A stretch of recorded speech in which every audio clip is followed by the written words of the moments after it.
67.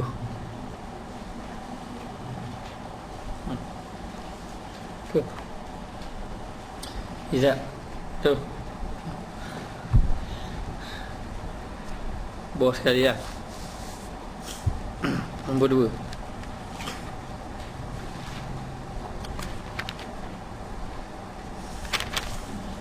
Bismillahirrahmanirrahim. Alhamdulillahirabbil alamin. Wassalatu wassalamu ala asyrafil anbiya'i wal mursalin wa ala alihi wa sahbihi ajma'in. Subhanaka la ilma lana illa ma 'allamtana innaka antal alimul hakim. Rabbi shrah li sadri wa yassir li amri wa hlul 'uqdatam min lisani yafqahu qawli. Wirid menghimpunkan 3 bentuk zikir yang dituntut oleh syarak, yang diambil daripada Al-Quran dan sunnah Nabi SAW.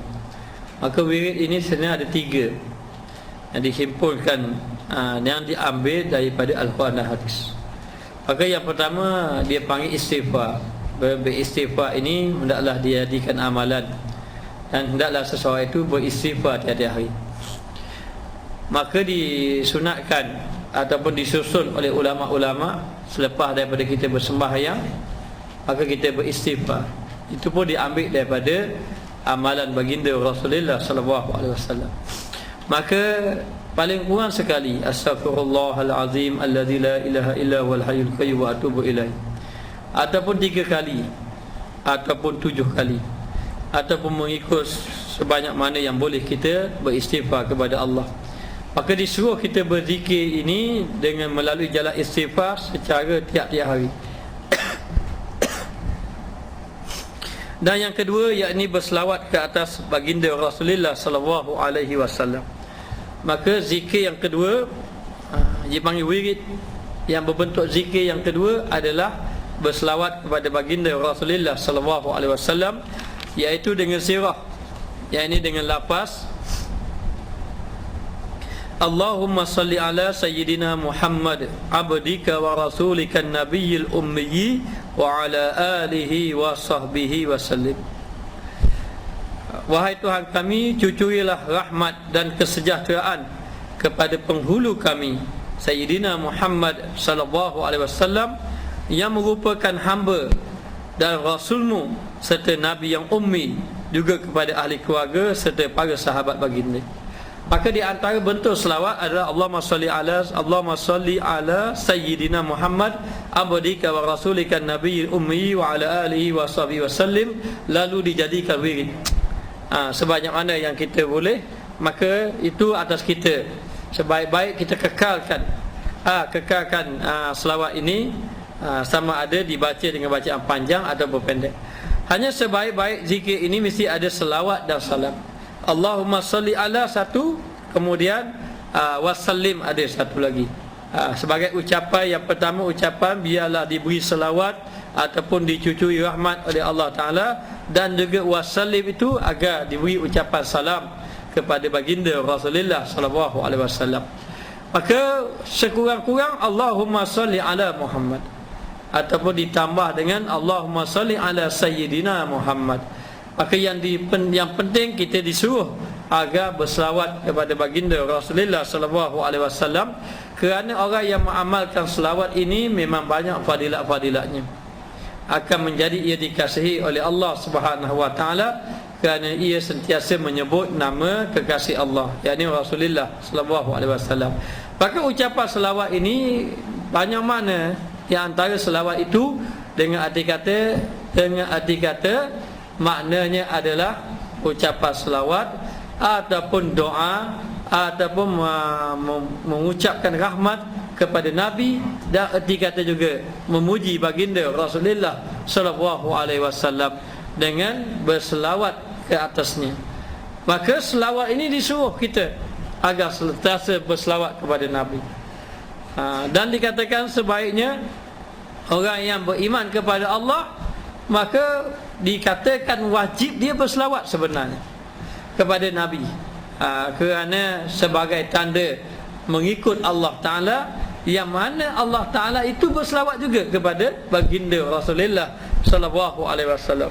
maka diboleh dibaca selawat ini, Allahumma salli ala Sayyidina Muhammad abdika wa rasulika nabiyyi ummiyi wa ala alihi wasallim. Maknanya kita ucap, ya, wahai Tuhan kami, cucuilah rahmat dan kesejahteraan kepada penghulu kami. Kita mendoakan kepada Nabi. Sedangkan memang Nabi itu Allah Ta'ala turunkan rahmat, yang disebut wa ma arsalnaka illa rahmatan lil alamin. Sesungguhnya tidak aku utuskan engkau kecuali rahmatan, memberi rahmat. Maka Nabi ini memang pembawa rahmat. Maka kita minta dengan Allah, ya Allah ya Tuhanku, jadikanlah Nabi ini, cucuilah rahmat kepadanya, yakni berilah rahmat kepadanya. Sedangkan Nabi itu memang pembawa rahmat. Kenapa kita ini minta kepada Allah biar Allah Ta'ala cucui rahmat kepada Nabi, sedangkan Allah Ta'ala beritahu memang Rasulullah ini pembawa rahmat? Sebagai tanda kita ini nak balas jasa baik Nabi. Itu pun tak terbalas sebenarnya dengan jasa yang telah ditunjukkan ataupun yang telah dicurahkan oleh baginda Rasulullah SAW terhadap umatnya.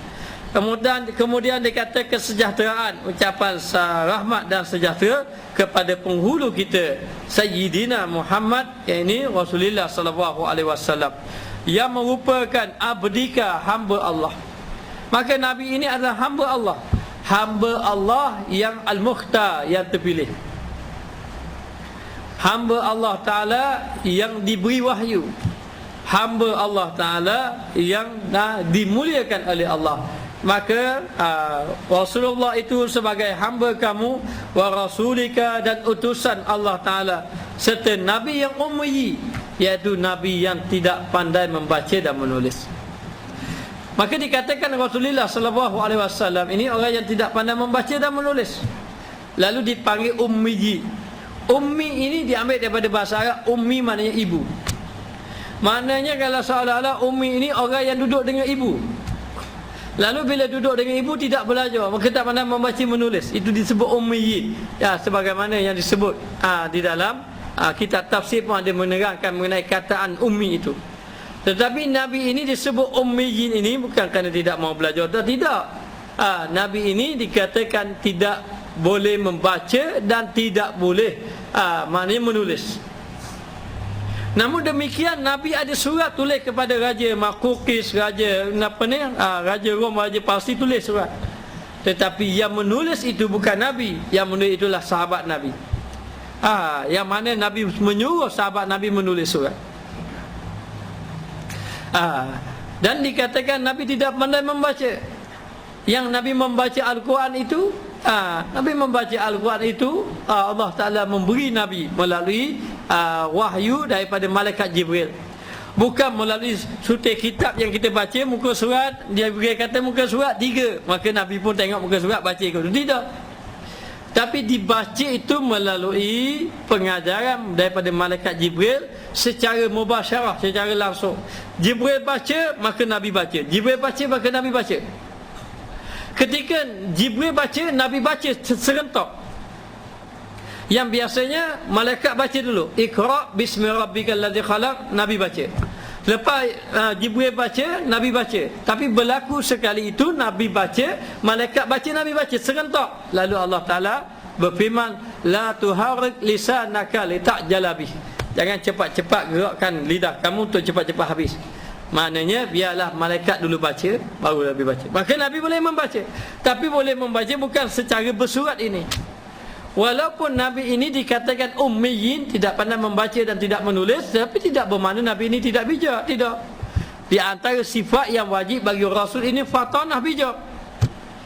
Ada orang yang tidak pandai membaca, tidak pandai menulis, tapi pandai, bijak dia. Bijak bergaul, bijak bercakap, tapi tak pandai membaca menulis. Ada orang begitu. Adapun Nabi SAW, dia ummi, tidak pandai membaca, tidak pandai menulis, tetapi dia ini adalah Rasul, pilihan Allah Ta'ala. Dan juga kepada ahli keluarga, maka kita minta doa kepada ahli keluarganya, yakni ahli keluarga yang beriman kepada Allah, ahli keluarga yang beriman, ahli keluarga Nabi yang beriman kepada Allah. Maka kita minta juga minta Allah Ta'ala beri rahmat dan ucapan salam kepada baginda Rasulullah sallallahu alaihi wasallam yang merupakan hamba Allah, Rasulullah, dan juga diucapkan juga kepada ahli keluarga, ahli bait.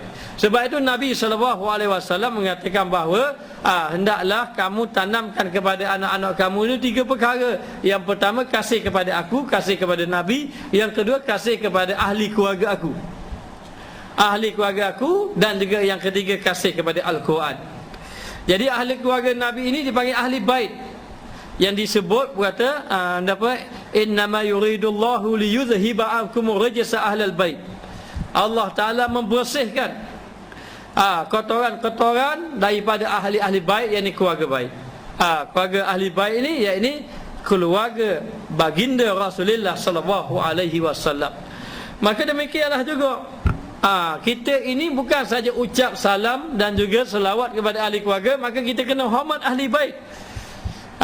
Maknanya ahli bait yang ada kelebihan sehingga kan ucapan selawat itu, ucapan selawat diselawatkan kepada Nabi dan diselawatkan kepada ahli bait. Maknanya ada kelebihan kepada ahli bait. Dan seterusnya kepada para sahabat baginda Rasulullah sallallahu alaihi wasallam ridwanullahu alaihim ajmain. Maka ucapan selawat kepada Nabi, kepada ahli keluarga dan kepada para sahabat Nabi, ini selawat yang baik dibaca, kerana dalam selawat ini merangkumi Nabi, ahli keluarga Nabi dan juga para sahabat Nabi. Tetapi selawat ni agak panjang mana kita baca, maka inilah selawat yang baik. Maka kadang-kadang selawat yang panjang itu dibaca 100 kali. Boleh jadi selawat yang pendek, Allahumma salli wa sallim ala sayyidina Muhammad, dibaca 1000 kali sebagai contoh. Tapi yang paling penting dibacakan selawat kepada baginda Rasulullah sallallahu alaihi wasallam. Maka siapakah para sahabat Nabi? Para sahabat Nabi ini adalah orang yang duduk sezaman dengan Nabi, dan dia duduk sezaman dengan Nabi, dan dia beriman dengan baginda Rasulullah sallallahu alaihi wasallam. Maka ada 2 pendapat masa saya belajar dengan guru saya itu. Dia kata yang pertama, pendapat pertama, orang yang beriman dengan Nabi dan dia melihat Nabi, dan beriman ketika hayat Nabi dan dia melihat Nabi. Begitu sahabat. Ada mengatakan bahawa dia beriman dengan Nabi tapi dia tidak melihat Nabi, duduk sezaman dengan Nabi, itu tidak dikira sahabat. Lalu kita berpegang yang beriman sezaman dengan Nabi itu sahabat Nabi, sahabat baginda Rasulullah sallallahu alaihi wasallam. Tetapi ada orang yang duduk sezaman dengan Nabi, tetapi dia menentang Nabi, kemudian Nabi wafat, tiba-tiba sahabat Nabi Islamkan dia, maka dia masuk Islam. Dia masuk Islam lepas Nabi wafat. Masa Nabi ada, dia menentang Nabi ataupun dia tidak beriman, maka walaupun dia duduk sezaman dengan Nabi tetapi dia beriman selepas wafat Nabi, maka itu dipanggil tabi'in, tak dipanggil sahabat Nabi. Maka kita pun mengucap salam kepada para sahabat Nabi yang sama-sama memperjuangkan perjuangan baginda Rasulullah sallallahu alaihi wasallam. Maka disuruh kita selawat, ucapan selawat dan salam. Ucapan selawat dan salam ini disuruh adalah bacaan, dijadikan bacaan wirid. Apa makna bacaan wirid? Bacaan yang sentiasa didatangkan, setiap hari dibaca. Maka mesti seseorang itu mesti ada zikir. Maka zikir itu terhimpun 3. Satu, istighfar. Yang kedua, berselawat kepada baginda Rasulullah sallallahu alaihi wasallam. Maka bacaan ini dibaca sebanyak 100 kali. 100 kali dengan hati yang hadir bersama keagungan baginda Rasulullah sallallahu alaihi wasallam. Masa kita berzikir Allahumma salli wa sallim ala sayyidina Muhammad abdika wa rasulika nabiyil ummi wa ala alihi wa sahbihi wa sallim. Masa kita berzikir itu, maka didatangkan di dalam hati akan keagungan Nabi, kebesaran Nabi, kehebatan Nabi. Macam mana kita nak datangkan kehebatan Nabi? Mesti kita mengetahui sirah Nabi, supaya kita merasai keagungan baginda Rasulullah sallallahu alaihi wasallam. Kerana tidak ada manusia yang sehebat baginda Rasulullah, sehingga kan segala apa yang dilakukan oleh Nabi ini menjadi ikutan. Baik Nabi tidur, baik Nabi pergi ke tandas, dan baik perkara yang sekecil-kecil hingga perkara yang sebesar-besar. Kerana Nabi itu dipanggil qudwatun hasanah, ikutan yang baik. Maka Allah Ta'ala telah jadikan kepada umat Islam ikutan kamu Nabi, bukan yang lain pada Nabi. Hanya orang kafir je pusingkan kita. Sehingga kan kita tidak menjadikan Nabi itu ikutan. Lalu disuruh kita sentiasa sebut Nabi. Bila sebut Nabi, bila kita sebut, di samping kita sebut, biar kita kenal. Kalau kita sebut nama seseorang tapi kita tidak kenal, kita tak rasa apa-apa. Hanya sekadar sebut saja, orang ni, nama dia sekadar nama tu, tapi tidak kenal. Tak tahu sifat dia macam mana, tak tahu keadaan dia macam mana, tidak tahu akhlak dia macam mana. Tapi kalau sudah tahu akhlak dia, sifat dia macam sekian, maka apabila berselawat itu akan mendatangkan hadir di dalam hati tentang keagungan baginda Rasulullah sallallahu alaihi wasallam dengan cara mengingati sifat-sifat Nabi. Sifat-sifat Nabi yang mulia yang dipuji oleh Allah Ta'ala, wa innaka la'ala khuluqin azim, bahawa sesungguhnya engkau wahai Muhammad mempunyai akhlak yang begitu mulia. Lalu sifat-sifat Nabi, akhlak-akhlak Nabi dan juga kesempurnaan, sehinggalah rasa terpaut ingat kepada Nabi, lalu rasa mahabbah, rasa cinta. Bila rasa cinta, rasa rindu kepada Nabi, dengan kedudukan Nabi yang tinggi, maka selawat itu mesti didatangkan dengan rasa cinta kepada Nabi. Disuruh kita berselawat.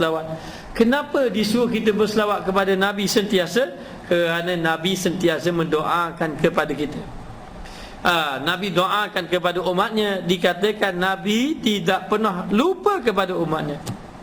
Buktinya ketika Aisyah minta berdoa, Nabi doa pada Aisyah, Aisyah gembira. Ketika Aisyah bergembira, Nabi kata, inilah doa yang aku sentiasa doakan kepada umatku setiap kali lepas sembahyang. Setiap hari selepas sembahyang, Nabi tidak pernah lupa doa kepada umat. Dan kadang-kadang apabila datang berita gembira kepada Nabi, tidak ada lain yang Nabi tanya, bagaimana umat? Kalau dapat sesuatu berita tentang Nabi, tentang syurga, Nabi akan masuk syurga, Nabi akan begini-begini, Nabi akan tanya tentang umatnya. Kerana itulah ulama mengatakan bahawa hukum kita ini berselawat kepada Nabi, mendatangkan cinta kepada Nabi adalah wajib. Mesti tiap-tiap hari mesti kena ada selawat pada Nabi. Sehingga kan Nabi mengatakan bahawa orang itu orang yang sangat kedekut, orang yang dicela apabila nama aku ini disebut, maka dia tidak menjawab. Sehingga kan ulama menyuruh apabila disebut Allahumma salli ala sayyidina Muhammad ataupun sallallahu alaihi wasallam, maka kita disebut sallallahu alaihi wasallam. Kerana apa? Kerana memuliakan baginda Rasulullah sallallahu alaihi wasallam. Maka perkara tersebut secara tegasnya telah diperintah oleh Allah Subhanahu wa taala melalui firman-Nya. Maknanya Allah Taala perintah. Perintah ini ulama-ulama tasawuf mengatakan hukum berselawat kepada Nabi itu wajib. Maknanya untuk mendatangkan rasa cinta kasih kepada Nabi. Sehingga kan Nabi bersabda, Nabi SAW bersabda, la yu'minu ahadukum hatta akuna ahabba ilaihi min waladi wa walidihi wan nasi ajmain. Tidak beriman seseorang itu sehinggalah aku ini yang paling dia kasihi daripada anaknya, daripada ibu bapanya, daripada semua manusia yang lain. Maknanya menunjukkan bahawa mestilah yang jadikan beriman itu, kasih itu mestilah melebihi kepada yang lain. Dia mengasihi Nabi SAW. Datang Sayyidina Umar Khattab, ya Rasulullah, saya kasih pada Rasulullah. Sebagaimana saya kasih anak saya kasih isteri saya kasih harta saya kasih jiwa raga saya. Maknanya saya kasih Rasulullah sebagaimana saya kasih. Maknanya anak, isteri dan sebagainya. Nabi kata belum beriman lagi kamu. Belum lagi. Sayyidina Umar, pengakuan Sayyidina Umar. Bila Sayyidina Umar mengatakan bahawa saya kasihmu ya Rasulullah sebagaimana saya kasih diri saya, Nabi kata belum lagi beriman. Sehingga Sayyidina Umar mengatakan, ya Rasulullah, saya kasih dirimu ya Rasulullah mengatasi saya kasih diri saya. Nabi kata al-an, sekarang baru beriman. Sebab itu dalam pembahagian ataupun pembahasan ilmu tasawuf didatangkan kasih mahabbah kepada baginda. Untuk merasakan kasih cinta kepada Nabi, maka disuruh kita berzikir kepada Allah. Kita berzikir. Rupanya zikir ini diungkai, dihimpun dengan 3. Yang pertama istighfar, zikir. Yang kedua ada selawat. Ini asas zikir yang besar. Mesti zikir, iaitu beristighfar, minta ampun. Yang kedua berselawat kepada baginda Rasulullah sallallahu alaihi wasallam. Yang ketiga, bertahlil kalimah tauhid la ilaha illallah. Maka dikatakan bahawa Allah Ta'ala berfirman, innallaha wa malaikatahu yusalluna 'alan nabi ya ayyuhallazina amanu sallu 'alaihi wa sallimu taslima. Maka maksudnya sesungguhnya Allah dan para malaikatnya berselawat kepada baginda Rasulullah sallallahu alaihi wasallam. Allah Ta'ala berselawat kepada baginda. Apa makna berselawat? Bermakna Allah Ta'ala memberi rahmat kepada baginda. Selawat itu dengan arti kata Allah Ta'ala memberi rahmat. Maka kita ini berselawat-selawat, maka selawat kita ini Allah Ta'ala memberi rahmat kepada baginda Rasulullah sallallahu alaihi wasallam. Dan juga wa malaikatahu, dan juga malaikat-malaikat pun berselawat kepada Nabi. Apa maknanya? Malaikat berselawat kepada Nabi dengan arti kata meminta ampun kepada Nabi. Meminta ampun. Kenapa meminta ampun kepada Nabi sedangkan Nabi sudah diampunkan dosa? Sedangkan Nabi ini sentiasa beristighfar kepada Allah Subhanahu wa taala, sehingga kan dikatakan Nabi beristighfar sampai 70 kali, dan ada yang Nabi beristighfar sampai 100 kali. Kenapa Nabi beristighfar sedangkan Nabi ini adalah hamba Allah, Rasulullah yang diampunkan dosa oleh Allah? Maka Nabi beristighfar adalah istighfarnya adalah untuk umatnya. Maka Nabi beristighfar untuk umatnya, maka malaikat beristighfar dengan Nabi. Maka perkataan malaikat beristighfar itu dengan jalan malaikat berselawat kepada Nabi. Maka selawat Nabi ini kepada selawat malaikat kepada Nabi diertikan dengan meminta ampun kepada baginda Rasulullah sallallahu alaihi wasallam.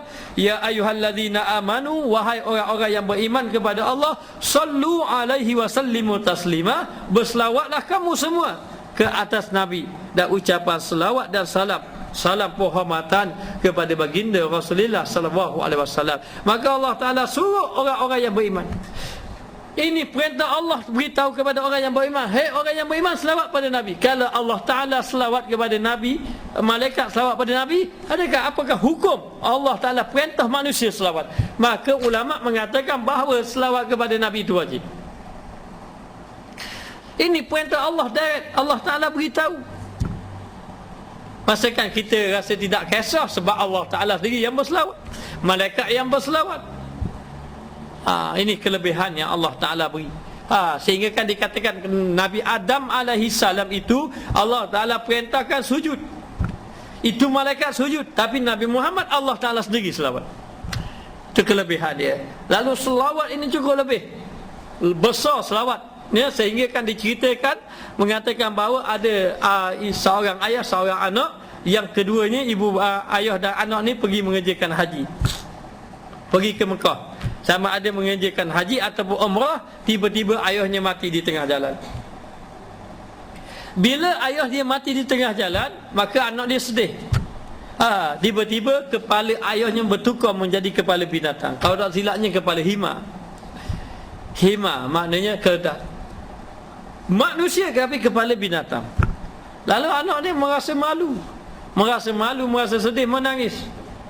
Sehingga anak dia tertidur. Maka di dalam tidur didatangi Rasulullah sallallahu alaihi wasallam, lalu minta kepada Rasulullah, lalulah Rasulullah mengatakan bahawa ayah kamu ini diampunkan dosa oleh Allah adalah disebabkan kerana ayah kamu ini hanya berselawat kepada aku 100 kali sehari. Hanya 100 kali je sehari. Maka dosa-dosa yang dia buat tu sehingga menyebabkan kepalanya bertukar menjadi kepala binatang itu diampunkan dosa oleh kerana berselawat kepada baginda Rasulullah sallallahu alaihi wasallam. Dan ada menceritakan bahawa mengenai kelebihan selawat ini dalam kitab Mukasyafatul Qulub mengenai seorang yang pergi di tanah perkuburan. Maka di tanah perkuburan itu dikatakan lebih kurang dalam 300 lebih, rasanya dan 300 lebih ahli-ahli kubur diazab di dalam perkuburan tadi. Tiba-tiba datang seorang hamba Allah Ta'ala berselawat kepada Nabi, hanya satu selawat. Dia berselawat kepada Nabi hanya satu selawat. Lalu dengan satu selawat ini dia berniat membahagikan hadiah pahala selawat ini kepada ahli kubur. Lalu 300 lebih ahli kubur ini diangkat azabnya oleh Allah Ta'ala kerana satu selawat kepada baginda Rasulullah sallallahu alaihi wasallam. Ini kelebihan orang yang berselawat kepada Nabi. Ada meriwayatkan cerita bahawa ada orang yang akan dicampakkan ke dalam api neraka. Bila ada orang yang dicampakkan ke dalam api neraka, lalu Rasulullah SAW ingin menyelamatkan dia. Lalu malaikat memberitahu bahawa orang ini amalan dia begini. Rasulullah mengatakan orang ini ada selawat kepada aku. Maka dengan selawat inilah menyebabkan seseorang itu selamat dia dalam azab api neraka Allah Ta'ala. Maka selawat ini fadilatnya cukup besar, sehingga kan ulama menyusun tentang kelebihan-kelebihan selawat ini dengan sampai berpuluh-puluh, sampai beratus pun ada mengenai kelebihan orang yang berselawat kepada baginda Rasulullah sallallahu alaihi wasallam. Maka sehingga kan Allah Taala sendiri memerintahkan, ya ayyuhallazina amanu sallu alaihi wa sallimu taslima. Wahai orang-orang yang beriman, maka selawat dan salamlah ke atasnya dengan ucapan salam penghormatan sebanyak-banyaknya.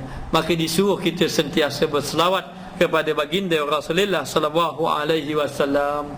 Sehingga kan ada seorang ulama Madinah mengatakan bahawa kamu ini mesti kena mencari guru mursyid, tetapi kalau kamu tidak lagi berjumpa dengan guru mursyid, boleh menggantikan dia dengan berselawat kepada Nabi Muhammad sallallahu alaihi wasallam. Banyakkan berselawat. Bila banyak selawat, maka akan turun rahmat, akan menghidupkan cahaya di dalam hati, cahaya keimanan kepada Allah Subhanahu wa taala. Dan banyak berselawat ini juga dapat menghindarkan seorang diri daripada melakukan maksiat terhadap Allah Subhanahu wa taala. Maka demikianlah juga Rasulullah sallallahu alaihi wasallam telah menggalakkan umatnya agar memperbanyakkan selawat dan salam kepadanya, sebagaimana hadis Nabi sallallahu alaihi wasallam, man shalla alayya wahidah sallallahu alaihi biha asyara. Maka sesungguhnya Rasulullah sallallahu alaihi wasallam bersabda, sesiapa yang berselawat kepadaku sekali, maka Allah Ta'ala berselawat kepadanya dengan selawat tersebut sebanyak 10 kali. Maknanya sesiapa yang berselawat dengan Nabi itu sekali, Allah Ta'ala menurunkan rahmat kepadanya 10 kali. Maknanya Allah Ta'ala turun rahmat. Sehingga kan ulama mengatakan, kalau Allah Ta'ala berselawat kepada kita sekali, itu pun sudah mendapat lebih banyak kelebihannya. Dah terselamat dah kita. Lebih-lebih lagi kalau Allah Ta'ala memberi selawat kepada kita sebanyak 10 kali, maka itu hanya satu selawat kepada Nabi. Nabi memberi jaminan, siapa yang selawat kepada aku sekali, Allah Ta'ala selawat kepada dia 10 kali. Maknanya nak beritahu, sehingga kan dikatakan orang yang paling dekat dengan Nabi dekat negeri akhirat, siapa dia? Orang yang banyak selawat. Orang menyangkakan orang yang dekat dengan Nabi dekat negeri akhirat boleh jadi yang sembahyang malam, boleh jadi yang baca Quran banyak, boleh jadi yang orang alim ilmu banyak. Maka dikatakan bahawa orang yang dekat dengan aku itu adalah orang yang banyak selawat kepada aku. Tapi jangan kita faham macam tu, pakai selawat tak sembahyang pun, tak sembahyang, tak baca Quran, tak belajar. Tak apa, yang paling dekat selawat. Ikut jalan pintas je dah. Ikut jalan pintas. Ini amalan-amalan yang lain yang wajib kena buat. Tetapi di antara amalan-amalan yang wajib, amalan-amalan tu ada amalan yang utama. Ada amalan-amalan utama. Banyak sembahyang-sembahyang sunat, tetapi sembahyang-sembahyang sunat yang banyak-banyak tu, yang afdal itulah sembahyang tahajud. Yang paling afdal, sehingga kan Allah Ta'ala perintah dalam Quran. Sembahyang sunat lain tidak diperintah dalam Al-Quran. Yang Nabi sebut, yang Allah Ta'ala sebut, wa minal laili fatahajjat bih. Pada waktu malam bertahajudlah kamu. Itu sembahyang disebut dalam Al-Quran. Kalau amalan itu disebut di dalam Al-Quran, bermakna amalan itu amalan utama. Sebagaimana Allah Ta'ala sebut, wa minal laili fatahajjat bihi. Pada waktu malam bertahajudlah kamu. Tidak ada pada waktu malam sembahyang tasbihlah kamu dalam Quran, tak ada. Bermakna sembahyang itu yang disebut dalam Quran itu sangat utama. Selain daripada sembahyang, selawat ada di dalam Al-Quran yang Allah Ta'ala perintah. Yang Allah Ta'ala perintah, kalau pada waktu malam, wa minal laili fatahajjat, pada waktu malam bertahajudlah kamu. Tetapi bagi selawat, ya ayyuhallazina amanu, Allah Ta'ala sebut orang yang beriman. Maknanya Allah Ta'ala seru betul-betul kepada semua orang yang beriman. Maknanya disuruh apa? Sallu alaihi wa sallimu taslima, supaya banyakkan berselawat kepada Nabi Muhammad sallallahu alaihi wasallam. Saya pernah berbincang dengan seorang syekh, dia kata Kalau orang itu tidak berselawat juga, dengan memuji Nabi, dengan berqasidah, itu pun sudah dikira berselawat. Yang kita berqasidah-qasidah itu bukan saja-saja itu. Yang Allah Ta'ala suruh kita berselawat. Maka berselawat di samping kita ini menyebut Allahumma salli ala Sayyidina Muhammad abdika wa rasulika Nabi ummi wa ala alihi wa sahbihi ajma'in itu, ataupun wa sahbihi wa sallim, maka itu selawat kepada Nabi. Dan begitu juga dengan melalui jalan-jalan qasidah, itu pun dikira berselawat kepada baginda Rasulullah sallallahu alaihi wasallam. Maka di dalam hadis mengatakan bahawa waruwiya an Anas bin Malik radhiyallahu anhu annahu qala Rasulullah sallallahu alaihi wasallam man shalla alayya wahidatan sallallahu alaihi asyra salawatin wa khuttat anhu asyru sayyiatin wa rufi'at lahu asyru darajatin. Diriwayatkan daripada Anas bin Malik radhiyallahu anhu. Anas bin Malik ini adalah sahabat Nabi. Sahabat Nabi yang menjadi khadim Rasulullah, yang berkhidmat dengan Nabi sallallahu alaihi wasallam. Lalu Anas bin Malik meriwayatkan bahawa bahawasanya baginda Rasulullah sallallahu alaihi wasallam ada bersabda, sesiapa yang berselawat kepadaku sekali ia berselawat, maka Allah Ta'ala berselawat kepadanya 10 kali selawat. Yakni Allah Ta'ala memberi rahmat kepadanya 10 kali. Maka Allah Ta'ala menggugurkan daripadanya 10 kejahatan. Bukan sahaja Allah Ta'ala berselawat kepadanya, bahkan Allah Ta'ala menggugurkan, menghapuskan segala 10 kejahatan. Dan juga Allah Ta'ala mengangkatnya 10 darjat di sisi Allah Subhanahu wa Ta'ala. Itu baru sekali selawat. Nah bayangkanlah, sehingga kan dikatakan kalau satu kali Allah Ta'ala selawat itu sudah dapat rahmat, sudah menyebabkan kamu itu sudah dijauhkan daripada neraka. Itu kalau ada sekali. Dan kalau diselawatkan banyak-banyak, maka demikianlah.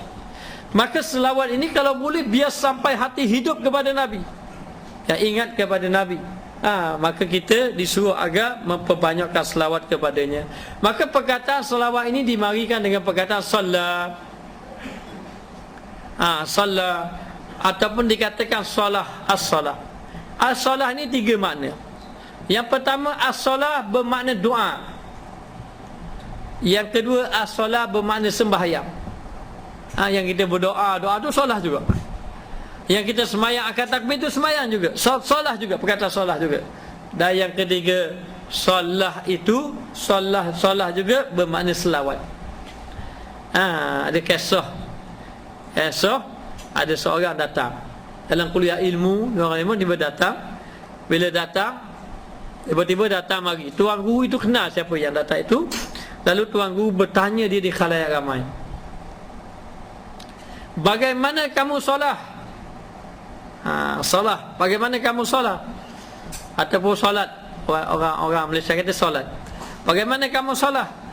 Dia kata, aku bersolat berjalan berdiri. Solat dalam keadaan baring, berjalan berdiri. Maka fahamlah jawapan guru tadi. Orang tadi datang beri jawapan, maka guru tu faham. Maka ketika orang tadi tu keluar daripada majlis tadi, orang tu menghilang diri. Maka guru tadi tanya, apa pandangan kamu tentang orang tadi? Orang tadi itu fasik. Kenapa? Sebab dia semayang dalam keadaan berjalan berdiri, baring. Maknanya orang ni kufur kerana dia menghalalkan benda yang diharam. Orang macam-macam. Orang ni fasik, orang ni dosa, orang ni macam-macam. Lalu guru kata, itulah dia orang yang soleh. Orang yang soleh. Sebab apa orang yang soleh? Kerana yang dimaksudkan solat itu selawat.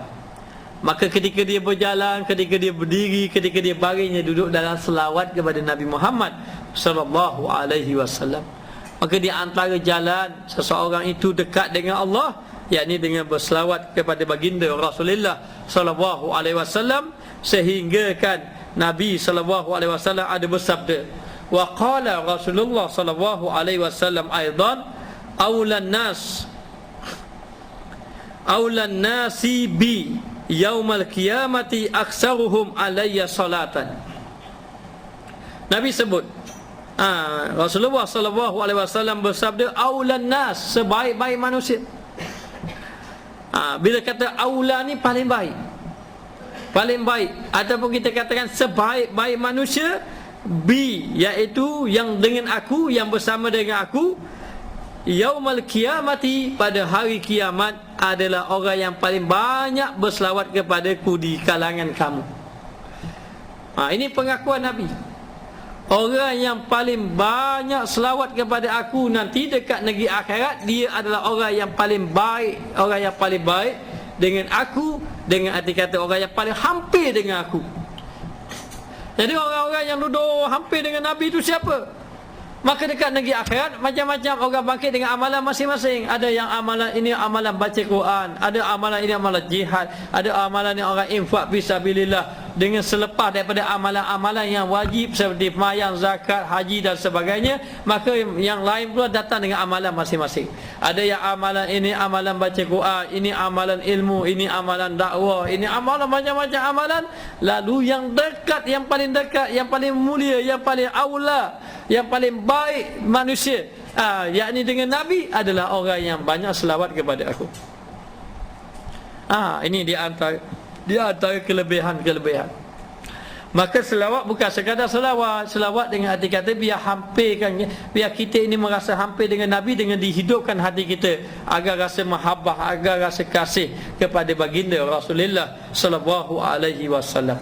Ini penting, kita kena lahirkan cinta kepada Nabi, mengingati Nabi, dan disuruh kita jalannya di antara memperbanyakkan kepada selawat baginda Rasulullah sallallahu alaihi wasallam. Sehingga kan ada ulama mengatakan setiap majlis kalau tidak ada memuji Nabi, majlis itu tidak ada barakah. Kalau tidak ada memuji Nabi, setiap majlis kalau tidak ada menyebut nama Nabi, maka majlis itu terputuslah keberkatan dia. Sehingga kan dikatakan oleh ulama-ulama, hatta Ibnu Taimiyah sendiri pun mengatakan bahawa hendaklah kamu menghadiri kalau ada majlis-majlis yang berselawat kepada Nabi. Kalau ada majlis yang selawat kepada Nabi, ada majlis yang menyebut nama Nabi, ada majlis yang menceritakan kisah-kisah Nabi, ada majlis yang menghidupkan mahabbah kepada Nabi, hendaklah kamu hadir ke dalamnya. Kerana majlis itu majlis yang didatangi rahmat oleh Allah Subhanahu wa taala. Bayangkanlah kalau sekali sebut selawat kepada Nabi sudah 10 kali, apatah lagi kalau selawat itu banyak. Kalau atas seorang itu banyak berselawat, apatah lagi kalau majlis itu ramai orang yang berselawat kepada Nabi. Nasib akan turun barakah, keberkatan daripada Allah Subhanahu wa taala. Maka jalan yang kedua, zikir yang asasnya, yang besar zikir. Yang pertama istighfar, yang kedua berselawat kepada baginda Rasulullah sallallahu alaihi wasallam. Dan yang ketiga, yakni kalimah tauhid, iaitu dengan menyebut sirah. Sirah ini lafaz yang di bawah ini sebanyak 100 kali. Lalu disebut la ilaha illallah wahdahu la syarikalah lahul mulku wa lahul hamdu wa huwa ala kulli syai'in qadir. Maka dibaca ia 100 kali, sehingga kan dikatakan bahawa sesiapa yang membaca zikir ini, ucapan ini 100 kali, maka dia terselamat daripada kemudaratan. Sama ada kemudaratan itu kemudaratan manusia ataupun jin, ataupun binatang-binatang buas, kalau dia membaca selawat ini. Maknanya dia membaca zikir ini, la ilaha illallah wahdahu la syarikalah lahul mulku wa lahul hamdu yuhyi wa yumiit wa huwa ala kulli syai'in qadir. Maka kalau dibaca ini, maka dikatakan bahawa menjadi benteng ataupun dijauhkan daripada kemudaratan. Baca. Maknanya boleh jadi bila kita baca tu, orang nak jahat kita, nak sihir kita pun selamat. Ataupun orang nak memberi mudarat kepada kita pun akan diselamatkan oleh Allah Subhanahu wa taala. Maka disuruh kita menyebut nama Allah taala.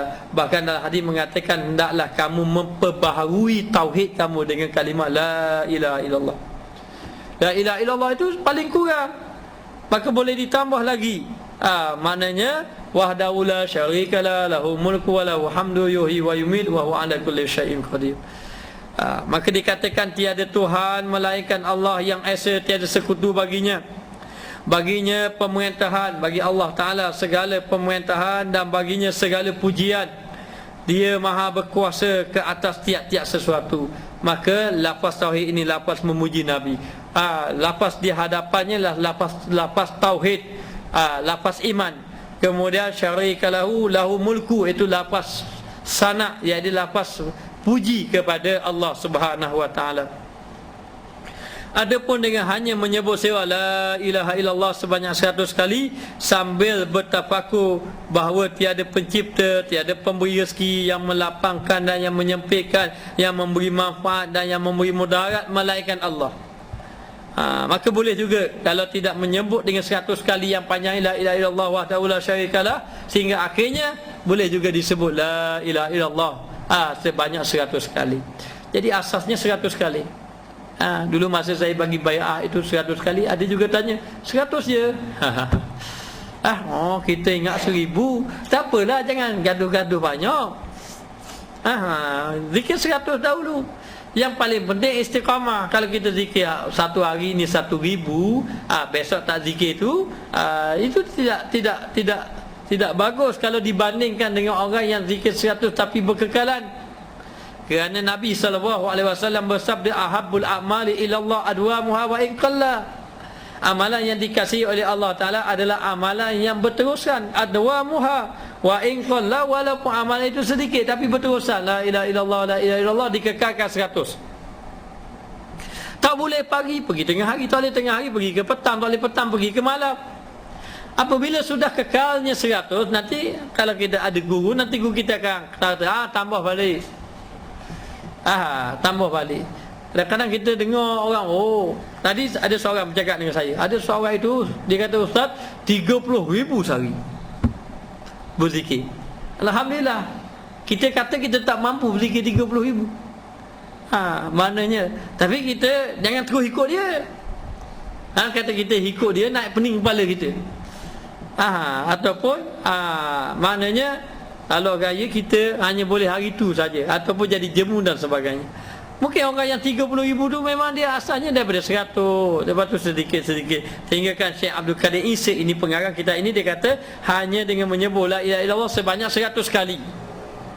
Kerana 100 kali itu ringan saja sebenarnya, hanya pegang tasbih satu pusingan 100. 100 kali. Sebenarnya yang dikehendaki itu apabila kita menyebut la ilaha illallah, dia kata sambil bertafakur. Mana apa dapat tafakur? Hati kita berfikir, dengan hati kita hidup mengatakan tiada pencipta melainkan Allah, ataupun tiada pemberi rezeki, ataupun tiada melapangkan, menyempit, mudarat, memberi manfaat dan sebagainya melainkan Allah. Ada setengahnya diberi 3 peringkat. Yang pertama, la maqsuda illallah. Mana la ma'buda illallah. Masa kita sebut la ilaha illallah, mari dah la ma'buda illallah, la ma'buda illallah. Kadang-kadang yang kita gerakkan itu adalah zikir dalam hati. Mungkin zikir lidah itu la ilaha illallah, la ilaha illallah sudah 3, tapi baru sekali dalam hati, maka gerakkan sekali. Maknanya. Ataupun 10 kali lidah, hanya 2 kali, gerakkan 2. Jadi sebenarnya yang dikira tu yang hati tu hidup. Maknanya kadang-kadang kita ini rasa bangga, dah 10,000. Tapi kalau 10,000 berzikir pun hati lupa terus. La ilaha illallah, lama ni nak wikir 10,000 dalam hati, tapi mulut la ilaha illallah. Kalau aku habis 10,000 ni banyak, lidah ni la ilaha illallah, la ilaha illallah. Maknanya orang tahu aku buat 10,000 ni banyak. Ini baru sepagi. Kalau aku buat petang lagi, dalam hati dah mikir gitu, cakap lidah la ilaha illallah, la ilaha illallah. Jadi tidak hidup juga. Akhirnya dikehendaki hidupkan hati. Apabila kita berzikir la ilaha illallah, la ilaha illallah, dalam hati datangkan la ma'buda illallah, la ma'buda illallah, tidak ada yang disembah melainkan Allah. Kemudian zikir lagi, sudah hidup lama, nanti guru kata dalam hati datangkan pula yang lain, la maqsuda illallah. Ini datangkan dalam hati, bukan di luar. Ini la maqsuda tu di dalam hati, yang luarnya la ilaha illallah. Kerana dalilnya mengatakan afdalul zikri la ilaha illallah. Dalam kata la maqsuda illallah, la maqsuda illallah, la maqsuda illallah, lepas berzikir lama zikir, lalu guru tadi kata yang lain pula, Yang lain pula adalah dibaca la maujuda illallah, la maujuda illallah, la maujuda illallah dalam hati. Luar dia dan zahirnya la ilaha illallah, la ilaha illallah berzikir. Dia ada rupa-rupanya zikir ini, dia ada disiplin zikir rupanya. Dan kita nak tahu zikir itu apabila memberi kesan dalam hati. Seperti bila kita rasa zikir saja, lalu lepas zikir itu kita rasa pedih hati kita. Kerana zikir ini ibaratnya begini. Maka di dalam hati kita ni ada kotoran-kotoran, lalu kita kikis kotoran tadi. Kita kikis direct kotoran tadi melalui kita pukul hati kita dengan kalimah la ilaha illallah. Kerana zikir ini la ilaha illallah ini sebagai pembersih daripada penyakit-penyakit hati. Kalau kita tidak berzikir, ibaratnya kalau kita basuh baju itu pakai rendam gitu saja, tidak berus dan tidak diletaknya sabun. Maka kita pun rendam saja, lama-lama kita pun jemur. Warna ni kelabu lagi baju. Maknanya, lalu kita kata warna sudah berapa kali rendam tapi tak hilang-hilang lagi merahnya, tak hilang-hilang lagi kotorannya. Sebab dia tidak letak sabun dan dia tidak gonyohnya, tidak diberusnya, tidak digosoknya. Lalu kita dipukulkan hati kita ni la ilaha illallah, la ilaha illallah. Akhir kali hati kita ni akan rasa kesan, sehingga ringan tubuh badan kita untuk beribadat kepada Allah Ta'ala. Lepas kita zikir itu, lalu kita sebut ilahi anta maksudi wa ridhaka matlubi. Ilahi anta maksudi, Tuhanku, engkau lah tujuan aku, wa ridhaka matlubi, maknanya keredaanmu itu aku cari. Sebut. Lepas pada sebut itu, lalu dibaca Fatihah, dihadiahkan kepada Nabi, dihadiahkan kepada para sahabat Nabi, dihadiahkan kepada golongan tabi'in, dihadiahkan kepada orang-orang yang tertentu, untuk mendapat barakah daripadanya dengan kita ini selepas daripada kita berzikir kepada Allah Subhanahu wa ta'ala.